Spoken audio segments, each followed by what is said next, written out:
നമുക്കിന്ന് കുറച്ച് അയല കിട്ടിയിട്ടുണ്ട്. നമുക്കൊന്ന് കറി വെച്ച് നോക്കാം. ഇതിൽ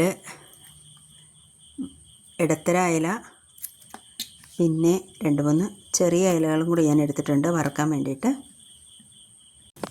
നമുക്ക് അയല ഒന്ന് കട്ട് ചെയ്ത് ക്ലീൻ ചെയ്തെടുക്കാം. അപ്പോൾ ഞാൻ അയല എങ്ങനെയാണ് എളുപ്പം കട്ട് ചെയ്യുന്നത് എന്ന് ഒരു വീഡിയോ ചെയ്തിട്ടുണ്ട്. അത് ഡിസ്ക്രിപ്ഷൻ ബോക്സിൽ കൊടുത്തിരിക്കാം.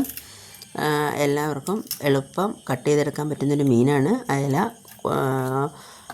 കൂട്ടാൻ വയ്ക്കാനും എളുപ്പമാണ്. അതുകൊണ്ട് ലിങ്ക് നിങ്ങൾ നോക്കിയാൽ മതി. പ്രിയപ്പെട്ട കൂട്ടുകാരെ, നിങ്ങൾക്ക് എൻ്റെ ചാനൽ ഇഷ്ടപ്പെടുന്നുണ്ടെങ്കിൽ നിങ്ങൾ ചാനൽ ലൈക്ക് ചെയ്യുക, കമൻറ്റ് ചെയ്യുക, കൂട്ടുകാരിലേക്ക് ഷെയർ ചെയ്യുക. പിന്നെ ചാനൽ ഒന്ന് സബ്സ്ക്രൈബ് ചെയ്യുക കൂടി ചെയ്യണേ. ഇങ്ങനെയുള്ള ചെറിയ ചെറിയ വീഡിയോകളുമായി ഞാൻ ഇനിയും നിങ്ങളോടൊപ്പം ഉണ്ടാവും. അപ്പോൾ ഇതാ നമ്മൾ വർത്തമാനം പറഞ്ഞെങ്കിലും നമ്മുടെ അയലയെല്ലാം വെട്ടി തീർന്നിരിക്കുകയാണ്. എളുപ്പം വൃത്തിയാക്കാൻ പറ്റുന്ന ഒരു മീൻ കൂടിയാണ് അയല. അപ്പം കൂട്ടുകാർ എല്ലാവരും ചെയ്തു നോക്കണം. 2K കിഡ്സ് പ്രത്യേകിച്ചും. വെട്ടിയെടുത്ത അയലയിലേക്ക് ഞാൻ 1 സ്പൂൺ ഉപ്പ് ഇട്ട് കൊടുത്തിട്ടുണ്ട്.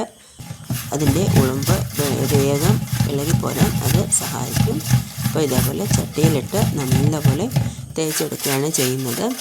ഒരു 3 വട്ടം നന്നായി ഇതേപോലെ തേച്ച് കഴുകി ഏറെ വെള്ളത്തിൽ അത് കഴുകിയെടുക്കുകയാണ് ഞാൻ ചെയ്യുന്നത്.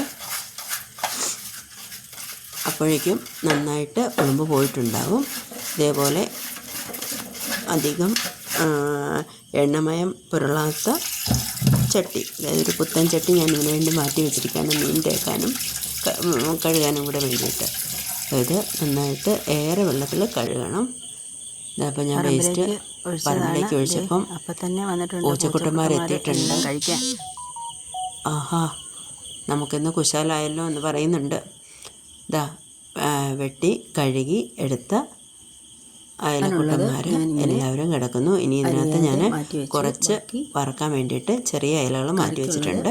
ബാക്കിയുള്ളവ ഇതേപോലെ പീസാക്കി എടുത്തു. ചട്ടി അടുപ്പിലേക്ക് വെച്ചു. ഇനി അതിന് വേണ്ട മുളക് പൊടിയൊക്കെ റെഡിയാക്കി എടുക്കാം. 3 ടേബിൾ സ്പൂൺ മുളക് പൊടി, 1/2 ടീസ്പൂൺ മഞ്ഞൾപ്പൊടി എന്നിവയാണ് ഞാൻ എടുത്തത്. ഇഞ്ചിയും വെളുത്തുള്ളിയും പച്ചമുളകും അതിലേക്ക് ചെറുതായിട്ട് അരിഞ്ഞെടുത്തിരുന്നു, പക്ഷേ വീഡിയോ എടുക്കാൻ പറ്റിയില്ല. അത് ആദ്യം കടുകിട്ട് പൊട്ടി ഇഞ്ചിയും വെളുത്തുള്ളിയും പച്ചമുളകും കൂടെ വഴറ്റിയതിന് ശേഷമാണ് മുളക് മിക്സിയിലൊന്ന് ചാലിച്ചത്, ഒന്ന് അരച്ചെടുത്തതാണ് കേട്ടോ. അത് ഞാൻ ഇതിനകത്തേക്ക് ഒഴിച്ച്